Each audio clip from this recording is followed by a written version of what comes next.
ইসলাম ধর্মে 40 সংখ্যাটি বড় তাৎপর্যপূর্ণ। রাসূল মুহাম্মদ সাল্লাল্লাহু আলাইহি সাল্লামের নবুয়ত লাভ 40 বছর বয়সে। নবী ইব্রাহিম আলাইহিস সালাম আগুনের মধ্যেও নাকি ছিলেন 40 দিন, পরে বিজয়। ইরান যুদ্ধটাও 40 দিনে এসে শেষ হলো। নিছকই কাকতালীয়? যুদ্ধের প্রথম থেকেই বলা হচ্ছিল এটা যতটা না রাজনৈতিক, তার চেয়ে ঢের বেশি ধর্মীয়।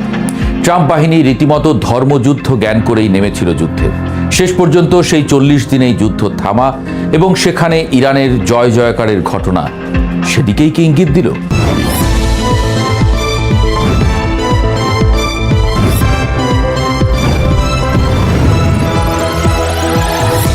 রাশিয়া বলছে যুদ্ধে পুরো দস্তুর জয় পেয়েছে ইরান। চীনের কথাও তাই। সারা বিশ্বই স্বাগত জানিয়েছে এই যুদ্ধবিরতিকে।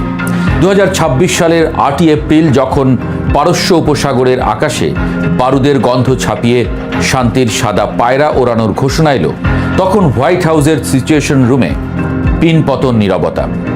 ডোনাল্ড ট্রাম্পের দ্বিতীয় মেয়াদের সবচেয়ে বড় জুয়াটি যে এভাবে মুখ থুবড়ে পড়বে তা হয়তো মার্কিন সমরবিদরাও কল্পনা করতে পারেননি।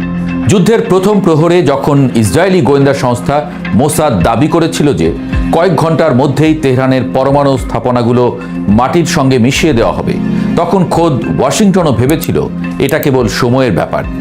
কিন্তু সময় যত গড়িয়েছে, ইরানের এক একটি পাল্টা আঘাত পেন্টাগনের দম্ভকে তত বেশি ধূলিসাৎ করেছে। মস্কো থেকে পুতিন আর বেইজিং থেকে শি জিনপিং যখন তেহরানের অকুতোভয় প্রতিরোধের প্রশংসা করছেন, তখন স্পষ্ট হয়ে যায় যে পৃথিবীর ভূরাজনীতিতে এক নতুন মোড় ফিরে এসেছে। সংঘাতের শুরুটা হয়েছিল অত্যন্ত পরিকল্পিতভাবে। ট্রাম্প প্রশাসন আর নেতানিয়াহু জোট ভেবেছিল ইরানের অভ্যন্তরে অস্থিরতা সৃষ্টি করে তারা সহজেই রেজিম চেঞ্জ বা শাসন ক্ষমতার রদবদল ঘটিয়ে ফেলবে। কিন্তু মাটির গভীরে তৈরি ইরানের সেই মিসাইল সিটি বা ক্ষেপণাস্ত্র শহরগুলো থেকে যখন একের পর এক হাইপারসনিক ক্ষেপণাস্ত্র বের হয়ে আসছিল, তখন ইসরায়েলি আয়রন ডোম আর মার্কিন প্যাট্রিয়ট মিসাইল ডিফেন্স সিস্টেমগুলো স্রেফ খেলনায় পরিণত হয়। যুদ্ধের মাঝপথে ইরান যখন হরমুজ প্রণালীর নিয়ন্ত্রণ পুরোপুরি নিজের হাতে নিয়ে নেয়, তখন বিশ্ব অর্থনীতিতে যে সুনামি শুরু হয়েছিল তার ধাক্কা সামলানোর ক্ষমতা পশ্চিমাদের ছিল না। তেলের দাম আকাশচুম্বী হওয়ার পাশাপাশি আন্তর্জাতিক বাজারে সাপ্লাই চেইন ভেঙে পড়ায় মার্কিন মিত্ররাই ট্রাম্পের উপর চাপ বাড়াতে শুরু করে। এই লড়াইয়ে তেহরান প্রমাণ করে দিয়েছে যে স্রেফ প্রযুক্তি দিয়ে নয়, ভৌগোলিক অবস্থান আর ইস্পাত কঠিন মনোবল দিয়েও সুপার পাওয়ারকে হাঁটু গেড়ে বসানো সম্ভব। সবচেয়ে বড় চমক ছিল যুদ্ধের শেষ লগ্নে ইরানের উত্থাপিত সেই 10 দফা প্রস্তাব।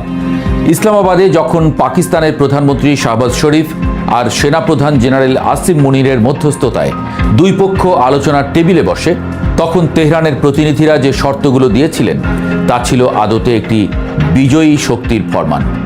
ইরান সাফ জানিয়ে দেয় তাদের উপর থেকে সব ধরনের নিষেধাজ্ঞা একতরফাভাবে তুলে নিতে হবে এবং মধ্যপ্রাচ্য থেকে মার্কিন বাহিনীকে পাত্তারি গুটিয়ে বিদায় নিতে হবে।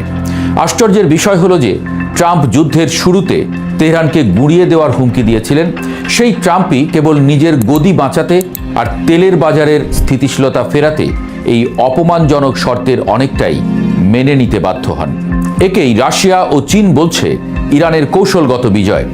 এই যুদ্ধবিরতি কেবল বন্দুকের লড়াই থামানো নয়, মার্কিন সাম্রাজ্যবাদের কফিনে শেষ পেরেক ঠুকে দেওয়ার নামান্তর, এমনটাই বলছেন বিশ্লেষকরা। ইসরায়েলের জন্য এই যুদ্ধের ফলাফল ছিল ভয়াবহ। তাদের যে গোয়েন্দা জাল বা ইন্টেলিজেন্সের দাপট ছিল তা এই দীর্ঘ সংঘাতের পুরো সময়কালে চরমভাবে ব্যর্থ প্রমাণিত হয়েছে।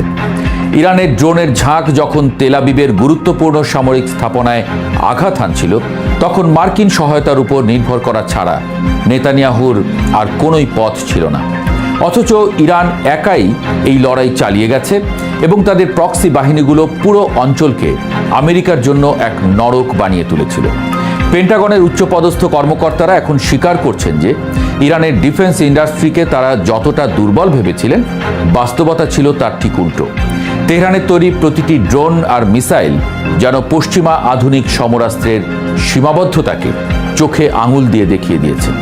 এই যুদ্ধে পরাজয়ের গ্লানি নিয়ে ইসরায়েলকে এখন দীর্ঘদিনের জন্য রক্ষণাত্মক অবস্থানে চলে যেতে হচ্ছে, যদিও লেবাননে হামলা অব্যাহত রেখেছে তারা।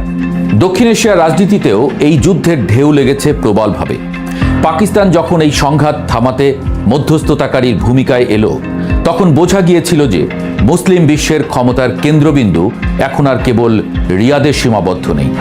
ইসলামাবাদের এই কূটনৈতিক বিজয়কে অনেক বিশেষজ্ঞই ইরানের সামরিক বিজয়ের সমান্তরাল বলে মনে করছেন। বাংলাদেশের মতো দেশগুলোও এই সময়ে জ্বালানি সংকটে ভুগলেও ইরানের টিকে থাকাকে ইতিবাচক হিসেবে দেখছে। কারণ একমেরু বিশ্ব ব্যবস্থার পতনের ফলে যে বহুমুখী শক্তির ভারসাম্য তৈরি হচ্ছে, তাতে ছোট দেশগুলোর দর কষাকষির সুযোগ বাড়ছে।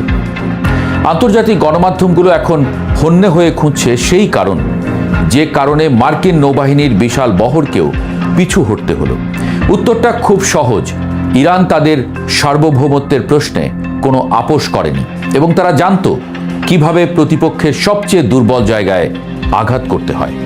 যুদ্ধের পুরো সময়কাল ধরে তেহরানের রাজপথে সাধারণ মানুষের যে জমায়েত দেখা গেছে, তা পশ্চিমা প্রচারণাকারীদের কপালে চিন্তার ভাঁজ ফেলে দিয়েছিল।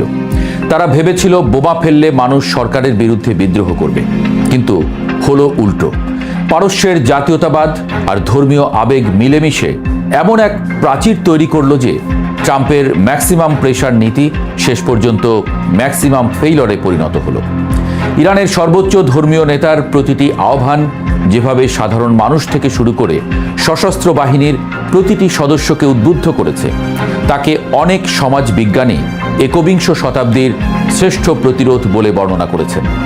ট্রাম্প যখন তার নির্বাচনী জনসভায় দাঁড়িয়ে এই যুদ্ধবিরতিকে শান্তি চুক্তি বলে চালানোর চেষ্টা করছেন, তখন খোদ আমেরিকার মানুষই হাসছে। কারণ সবাই জানে এই লড়াইয়ে কে মাথা নত করেছে আর কার বিজয় নিশান উঠছে। এখন যখন পারস্য উপসাগরের উপর দিয়ে আবার বাণিজ্যিক জাহাজগুলো চলাচল শুরু করেছে, তখন বিশ্ব এক নতুন ইরানকে দেখছে। যে ইরান আর অবরোধে ভয় পায় না, যে ইরান নিজের প্রযুক্তিতে বিশ্ব শক্তিকে চ্যালেঞ্জ করতে জানে। রাশিয়া আর চীনের সক্রিয় সমর্থনে তেহরান এখন মধ্যপ্রাচ্যের এক অনিবার্য শক্তিতে পরিণত হয়েছে। ইসলামাবাদে স্বাক্ষরিত সেই ঐতিহাসিক চুক্তির প্রতিটি ধারা এখন বাস্তবায়নের অপেক্ষায়। যদি ট্রাম্প প্রশাসন আবার কোনো ভুলচাল দেয়, তবে তেহরান যে আরও ভয়াবহভাবে ফিরে আসবে, তা যুদ্ধের এই দিনগুলো থেকে ওয়াশিংটন বেশ ভালোভাবেই টের পেয়েছে। ইতিহাসের পাতায় 2026 সালের এই দিন লেখা থাকবে এক অসম লড়াইয়ের গল্প হিসেবে, যেখানে সংখ্যাতত্ত্ব আর দৈবযোগ মিলেমিশে এক প্রাচীন সভ্যতার বিজয়কে নিশ্চিত করল। জয় শেষ পর্যন্ত প্রতিরোধেরই হলো, জয় হলো ইরানের।